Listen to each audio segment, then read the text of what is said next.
Hello, in this video I want to show you how to set up motion schedules on Ring Doorbell.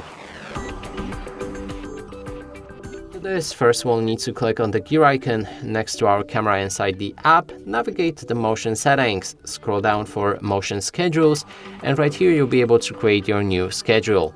Then we can name it, so for example we're gonna go with the nighttime, and we can adjust the alert behavior, so turn alerts off at 22, turn alerts on next day on 10. And we can keep it like that, then continue, enable it for certain days of the week or the whole week if you like. And now the settings are saved and we have our motion schedule enabled. And that's it for this video. Hope you like it. Please consider subscribing to our channel, leave a like and a comment below.